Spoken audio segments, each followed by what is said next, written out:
আসসালামু আলাইকুম দর্শক মন্ডলী, সবাইকে আমন্ত্রণ। আবার একটা হাই ভোল্টেজ ম্যাচের প্রেডিকশন নিয়ে আপনাদের মাঝে হাজির হয়েছি। আমি বরাবরের মতো শাহাদাত হোসেন লিটন। আগামীকাল বাংলাদেশ সময় ভোর 6টা 45 মিনিটে একটা হাই ভোল্টেজ ম্যাচের মুখোমুখি হচ্ছে ব্রাজিল এবং হলো প্যারাগুয়ে। দুই দল হলো কমন অঞ্চল থেকে হলো বিশ্বকাপ বাছাই পর্ব খেলছে। এই দুই দলের যদি পয়েন্ট টেবিলের মধ্যে খেয়াল করি, সেক্ষেত্রে হলো প্যারাগুয়ে, তারা হলো পয়েন্ট টেবিলে 3 নম্বরে অবস্থান করছে। তারা এ পর্যন্ত মোট 15টি ম্যাচ খেলেছে। এর মধ্যে হলো 6টি ম্যাচ জয়লাভ করেছে এবং 6টি ম্যাচ ড্র করেছে এবং 3টি মাত্র ম্যাচ হেরেছে। 24 পয়েন্ট নিয়ে তারা হলো পয়েন্ট টেবিলে 3 নম্বরে অবস্থান করছে এবং হলো ব্রাজিল টিম, তারা হলো এই বিশ্বকাপ বাছাই পর্বে কমন অঞ্চল থেকে তারাও 15টি ম্যাচ খেলেছে এবং হলো মাত্র 6টি ম্যাচ জিতেছে এবং 4টি ম্যাচ তারা ড্র করেছে এবং 5টি ম্যাচ হেরেছে। তাদের হলো 22 পয়েন্ট নিয়ে 4র্থ নম্বর স্থানে অবস্থান করছে। দুই দলের হেড টু হেড প্রেডিকশনে দুই দল লাস্ট যে 5টি ম্যাচ খেলেছে, এর মধ্যে হলো ব্রাজিল 4টি ম্যাচে জয়লাভ করেছে, একটি মাত্র ম্যাচ হেরেছে। সেটা হলো এই 24 সালের হলো বিশ্বকাপ বাছাই পর্বের ম্যাচে। সেখানে হলো প্রাগে এবং ব্রাজিল মুখোমুখি হয়েছিল, সেটা হলো প্যারাগুয়ের ঘরের মাঠে। সেই ম্যাচে ব্রাজিল তারা হলো প্যারাগুয়ের সামনে 1-0 গোলের ব্যবধানে হেরে যায়। আমরা দেখে নেব দুই দলের সাম্প্রতিক সময়ে অন্য দলের সাথে লাস্ট 5 ম্যাচের ফলাফল। প্রথমে দেখে নেই আমরা প্যারাগুয়ে। প্যারাগুয়ের লাস্ট 5 ম্যাচের ফলাফল যদি দেখি, প্যারাগুয়ে হলো 2 এবং উরুগুয়ে 0 এবং কলম্বিয়া 2 এবং প্যারাগুয়ে 2, প্যারাগুয়ে 1 এবং চিলি 0 এবং বলিভিয়া হলো 2, প্যারাগুয়ে 2 এবং প্যারাগুয়ে 2 এবং আর্জেন্টিনা 1।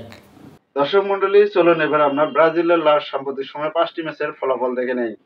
এবারে যদি আমরা ব্রাজিলের ম্যাচের ফলাফল দেখি, ইকুয়েডর 0 এবং ব্রাজিল 0 এবং আর্জেন্টিনা 4, ব্রাজিল 1 এবং ব্রাজিল 2, কলম্বিয়া 1 এবং ব্রাজিল 1, উরুগুয়ে 1 এবং ভেনেজুয়েলা 1, ব্রাজিলও 1। ব্রাজিলের বর্তমান নতুন দায়িত্বপ্রাপ্ত কোচ কার্লো আনচেলত্তি, তার হলো প্রথম ম্যাচ ইকুয়েডরের বিপক্ষে ছিল। সেই ম্যাচটি হলো গোল শূন্য ড্র হয়েছে। এ নিয়ে অনেক আলোচনা এবং সমালোচনা তৈরি হয়েছে। যেটা হলো, এর আগে কোচ দরিবল জুনিয়র অনেক ম্যাচে খেলেছেন, কিন্তু হলো প্রত্যাশা অনুযায়ী ফল পায় নাই ব্রাজিল টিম, যার কারণে তাকে বদলি করা হয়েছে। তার জায়গায় হলো কার্লো আনচেলত্তিকে দায়িত্ব দেওয়া হয়েছে। আমার কাছে বেশ ভালো মনে হয়েছে। বিশেষ করে কার্লো আনচেলত্তি তার নিজের প্রথম ম্যাচে হলো কোনো ম্যাচ হেরে নাই, অথচ ড্র নিয়ে যদিও সন্তুষ্ট থাকতে হয়েছে, তবে এর পুনরাবৃত্তি যেন না হয়।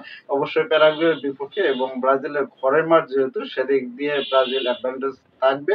আর অতীত যে হেড টু হেড প্রেডিকশন, সেক্ষেত্রে হলো 14 বার মুখোমুখি হয়েছে দুই দল। এর মধ্যে হলো ব্রাজিল জিতেছে হলো 6টি এবং প্যারাগুয়ের ম্যাচ জিতেছে হলো 4টি এবং 6টি ম্যাচ হলো দুই দলের মধ্যকার ড্র হয়েছে। এই পরিস্থিতিতে হোম কন্ডিশন সবকিছু, আজকে হয়তো বা আগামীকালের ম্যাচে রাফিনিয়াকে আমরা আবার স্কোয়াডে দেখতে পাবো। সে জায়গায় হলো কিছু রদবদল হবে খেলোয়াড়দের মধ্যে। আর প্রত্যাশা থাকবে ব্রাজিল এই আনচেলত্তির হাত ধরে প্যারাগুয়ে ম্যাচে ঘুরে দাঁড়াবে এবং ভিনি জুনিয়র তার সেরা ফর্মে ফিরবে। পাশাপাশি রাফিনা যদি স্কোয়াডে থাকে, তাহলে ব্রাজিলের জন্য স্কোরিং করাটা সহজ হয়ে যাবে। আপনারা কমেন্ট করে জানাবেন ব্রাজিল এবং হলো এই প্যারাগুয়ের ম্যাচের মধ্যে খেলা কে জয়লাভ করবে অবশ্যই। আর আমি আপনাদেরকে প্রেডিকশন দিয়ে রাখছি, বা ব্রাজিল এবং প্যারাগুয়ের মধ্যকার ম্যাচে ব্রাজিল এগিয়ে থাকবে 60% এবং প্যারাগুয়ের জয় সম্ভাবনা থাকবে 40%। বাকিটা আপনারা কমেন্ট করে জানাবেন দুই দলের মধ্যকার কে আসলে শক্তিশালী এবং কে জয়লাভ করবে। ধন্যবাদ সবাইকে, ভালো থাকবেন, সুস্থ থাকবেন, আল্লাহ হাফেজ। আগামীকালকার ম্যাচটি উপভোগ